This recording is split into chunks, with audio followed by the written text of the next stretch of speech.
Estamos con Cris Boyd, investigadora del Instituto de Estudios Peruanos. Vamos a conversar con ella sobre un estudio que han presentado la semana pasada, o hace 2 semanas, ella nos contará, sobre políticas públicas para las mujeres rurales en el Perú. ¿Qué tal, David? Cris, buenas noches, gracias por estar acá. Gracias a ti, David, mucho gusto. Bien, el documento tiene al final unas recomendaciones de políticas públicas que hay que implementar, pero antes de entrar en ese punto, queríamos ver primero, vamos a ver un video. Me dicen que hay un video, para luego pasar unos gráficos interesantes del estudio. Vamos con el video, por favor.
Bien, ilustrativo y atractivo video, que además nos despierta la curiosidad sobre este estudio. Cris, cuéntanos un poquito más, ¿cuáles son los 6 países que participan para pasar a estas novedades que han encontrado ustedes en la investigación? Ok, como veíamos en el video, la idea del proyecto es justamente analizar quiénes son las mujeres jóvenes rurales de Latinoamérica, ¿no? El proyecto está en Perú, Colombia, Guatemala, El Salvador, Nicaragua y otro país más, perdón, no recuerdo bien.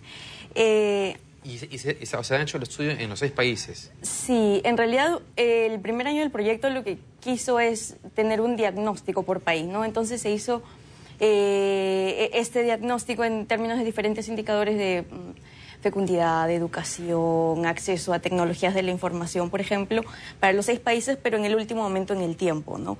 Con encuestas de hogares por lo general. Entonces la idea del documento que vengo a presentarte hoy tiene que ver más que nada con una de las preguntas que dejó el estudio de Perú y del resto de países, ¿no? Y es ver qué pasó para que este grupo colectivo demográfico llegue a este punto, de ser, es decir, cómo han cambiado en el tiempo las mujeres jóvenes rurales, ¿no? Entonces, para eso analizamos los censos, ¿no? Vamos a ver, por favor, el primer gráfico. Ahí está. Han utilizado la información disponible, que es hasta el 2007, y este es el primer gráfico. Rápidamente cuéntanos, porque es el tema de la participación de las mujeres rurales jóvenes en la población rural peruana. Así es. La idea con este gráfico principal está sobre todo en esta línea verde, ¿no? Que muestra la proporción de las mujeres jóvenes rurales como proporción de los jóvenes de áreas rurales. Como vemos, después del 81... empieza a bajar este porcentaje de las mujeres como proporción del total de los jóvenes rurales. ¿Esto qué significa? Que las mujeres jóvenes entre 15 y 34 años están migrando hacia zonas urbanas más que los jóvenes del mismo rango de edad, ¿no? Y claro, lamentablemente... Más que los hombres. Exactamente. Hay más mujeres jóvenes que van del campo a la ciudad que hombres, en el mismo rango de edad, de 15 a 34 interesante. años. Uno, digamos, pensaría que es lo contrario. Digamos que las familias envían a sus hijos hombres a la ciudad y no Exactamente, a las o sea, mujeres. más bien antes del 81, no podemos saber, después del 81 desde cuándo cambia, pero sí podemos saber que eso pasa desde los 80, ¿no? Y más bien antes era al revés, los que emigraban eran más los hombres. Ahora, Sí. igual es una reducción, digamos, leve, pero igual es un cambio en tendencia. Exactamente, es un cambio que continúa en el tiempo, ¿no? Vamos al siguiente gráfico, por favor, Sí. que es el número promedio de hijos nacidos vivos. Por mujer, exactamente. Lo interesante de este gráfico es que tiene desagregadas las edades de las mujeres entre 15 y 34 años por quinquenios de edad, ¿no?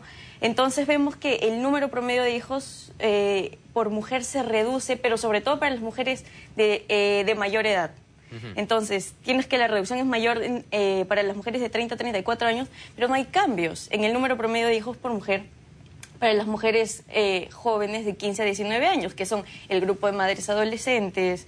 Entonces vemos que ahí hay mucho que hacer en términos de políticas públicas para intentar bajar estas tasas que son iguales a las de los 60. O sea, hay un avance importante, digamos, desde los 25 años en adelante. El de 20 es un avance, entre 20 y 24 años es un avance moderado y de 15 a 19 años no hay avance alguno. Exactamente. ¿Y eso a qué se debe? Eso es especulado justamente... y preguntado qué puede estar pasando? En realidad no hemos querido especular, sino más bien dar la información, porque el censo no te da mucho espacio para contar qué es lo que está pasando entre un punto y otro en el tiempo, lamentablemente.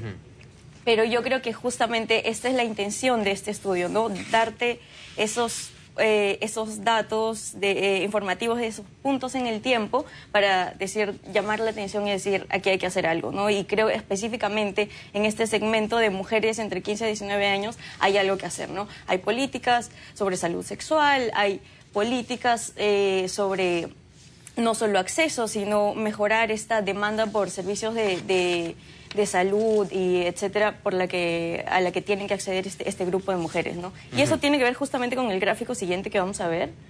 El gráfico que es el 8. gráfico 10. Ah, perdón. el 10. Vamos a saltarnos el 8, que es el que seguía, y vamos al 10, por favor. Bueno, lo que nos quiere decir el siguiente gráfico, en el que no muestro los censos, sino más bien lo que sucede... ¿Tenemos el gráfico 10? Cuéntenos, ¿no? Ok, cuéntenos el gráfico 10, el cual muestra madres rurales que tuvieron un hijo en el último año en centros de salud según edad.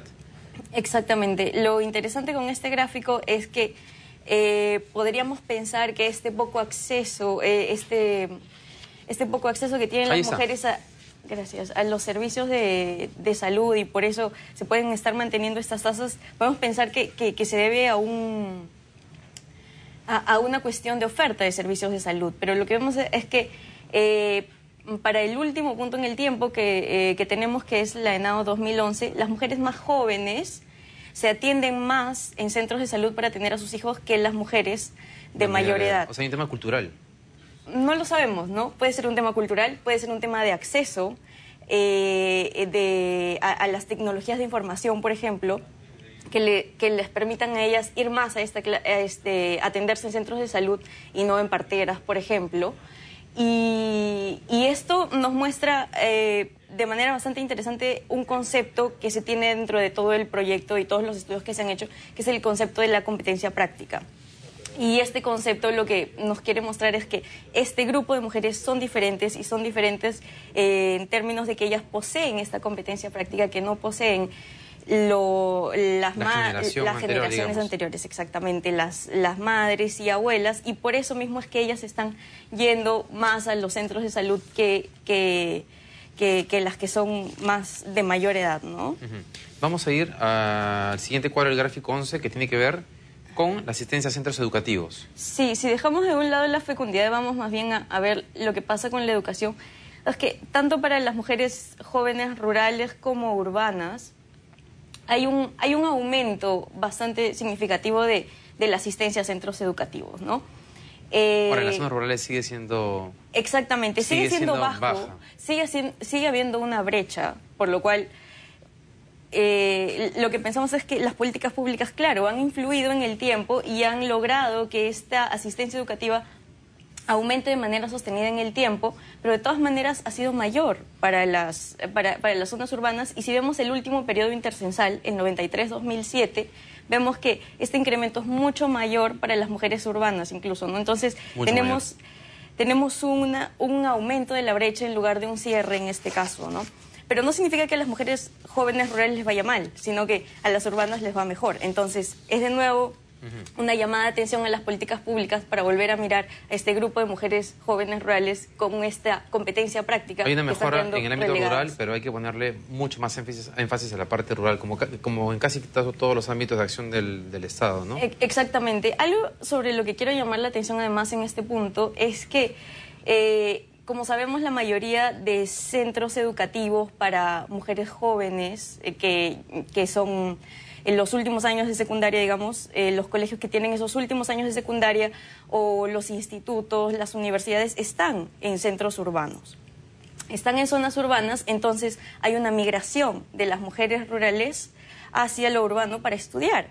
Pero estas mujeres están regresando a lo rural con un mayor nivel educativo, ¿no? Y eso es lo interesante, que están yéndose a lo urbano para estudiar, pero están regresando. Entonces nos interesa también saber, ojalá para un nuevo estudio, ¿qué es lo que está pasando ahí, no? ¿Por qué están regresando si en teoría lo urbano es lo bueno y por eso están yendo para allá, no? No debe ser tan bueno. Vamos rápidamente con el gráfico 12 y 13, por favor, que nos quedan 3 minutos. Acá es interesante porque lo que vemos es que en la parte rural hay un cierre de la brecha que es leve, de género, o sea, hay hombres y mujeres asistiendo casi, digamos, por igual a los centros educativos. Exactamente. Esto en realidad, a diferencia de lo que me preguntabas cuando veíamos el video, es que hay un cierre un poco de la brecha del nivel educativo alcanzado entre hombres y mujeres en zonas rurales, pero lo que sucede es que las mujeres están como un poco relegadas, ¿no? Entonces todavía queda un poco esta brecha y esto tiene que ver también con lo que llamamos la economía del cuidado, ¿no? Que las mujeres se siguen dedicando un poco más a las tareas del hogar y por eso no van tanto. Y tal vez por eso regresan, viajan a las urbes y regresan para estar con la familia. Vamos al gráfico 13, por favor, que está relacionado también. Hay uno previo, el número 13. Sí, yo creo que este es uno de los gráficos más importantes en cuanto nos dicen qué es lo que está pasando con este colectivo específico de mujeres jóvenes rurales. La línea verde que vemos es la disminución muestra la disminución de las mujeres jóvenes rurales sin nivel educativo alguno, ¿no? Que ha caído fuertemente. Claro, ha caído de un 68% del 61 a 10% en el 2007, y más bien el porcentaje de mujeres que tienen secundaria completa o más pasa de menos de 1% en los 60 a más del 25% en el 2007, ¿no? Entonces, como vemos, este cambio justamente en este último periodo intercensal, y eso nos muestra que son justamente las mujeres de esta época, las actuales, en las que se tiene que enfocar la política pública, porque, de nuevo, son estas las que tienen esta competencia práctica, que la podemos llamar estas ganas de cambiar un poco, las que asisten más a la escuela, las que tienen más de estas herramientas para poder salir adelante. Y que están más abiertas tal vez a las nuevas ideas, información, cambios. Exactamente, y son las que tienen este potencial, digamos, de sacar adelante a estas familias rurales a las que pertenecen, ¿no? Nos quedan 2 minutos. Vamos a esperar los otros 2 gráficos para que nos cuentes, porque a partir de ese estudio, de ese estudio cuantitativo, digamos, ¿cuáles son las políticas que ustedes recomiendan en el libro? Bueno, en términos generales, como te decía hace un momento, las políticas de salud para las mujeres rurales más jóvenes, entre 15 y 19 años, son totalmente necesarias, ¿no? Hay cuestiones de educación sexual que se tienen que tocar. Hay estudios que dicen que no necesariamente debe ser educación sexual, que debe ir por otros lados para intentar bajar estas tasas de embarazo adolescente. En términos de educación, no solo es una cuestión de un mayor acceso, más infraestructura educativa, sino una mayor calidad de la educación. Ya no se trata solo de cerrar las brechas de asistencia, sino cerrar brechas de calidad educativa entre lo urbano y lo rural y entre hombres y mujeres, por ejemplo, ¿no? Bien, Cris, muchas gracias por haber estado acá. Muy interesante la investigación. Espero que sigan avanzando para conocer un poquito más de lo que pasa en el ámbito rural. Okay, que te vaya bien. Gracias.